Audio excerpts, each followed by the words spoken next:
ওপেনিংয়ে দলের বড় ভরসা হয়ে দাঁড়ালেন সাদমান ইসলাম, খেললেন ক্যারিয়ার সেরা ইনিংস। দুর্দান্ত ব্যাটিংয়ে জিম্বাবুয়েকে কোনো সুযোগ না দিয়েই তুলে নেন সেঞ্চুরি। শতক আদায় করেই সৃষ্টিকর্তার শুকরিয়ায় সাদমানের সেজদা। ডাগ আউট থেকে ওপেনিং পার্টনার এনামুল হক বিজয় করলেন করতালিতে সিক্ত। এদিন বিজয়ের সঙ্গে ১১৮ রানের দারুণ ওপেনিং জুটি গড়ে তোলেন সাদমান। টেস্ট ক্যারিয়ারের দ্বিতীয় সেঞ্চুরির দিনে ১৮তম বাংলাদেশি হিসেবে সাদমান জায়গা করে নেন ১০০০ রানের ক্লাবে। জিম্বাবুয়েকে অল্প রানের মধ্যে আটকে দেওয়ার পর ব্যাটিংয়ে নামে বাংলাদেশ। দেখে শুনে ভালো শুরু করেন দুই ওপেনার এনামুল হক বিজয় ও সাদমান ইসলাম। ওপেনিংয়ে দ্রুত উইকেট হারানোর সমাধান করতে দলে ফেরানো হয় বিজয়কে।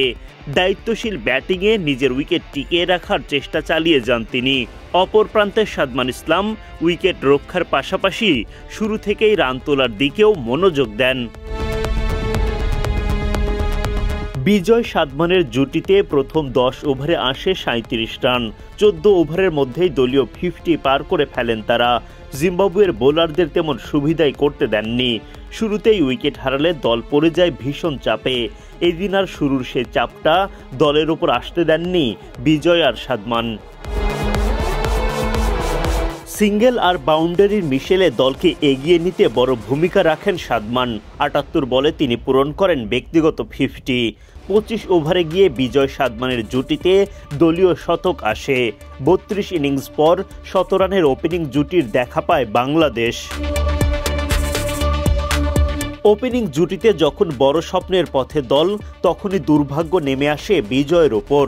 মুজা রাব্বানীর বলে এলবিডব্লিউর ফাঁদে পড়েন এই ডানহাতি ওপেনার।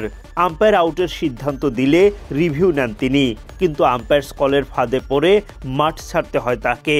প্রায় ৩ বছর পর টেস্টে ফিরে ৮০ বলে ৪ বাউন্ডারিতে ৩৯ রান করে ফেরেন বিজয়। বিজয় ফিরলেও অপর প্রান্তে লড়াই চালিয়ে যান সাদমান।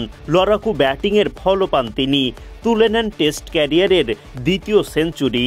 সেঞ্চুরি আদায় করে সেজদায় লুটিয়ে পড়েন এই ওপেনার। মাঠের বাইরে থেকে সতীর্থরা দেন বাহবা। ভালো ব্যাটিংয়ের মাঝেই হঠাৎ বিদায় নেন মুমিনুল ও সাদমান।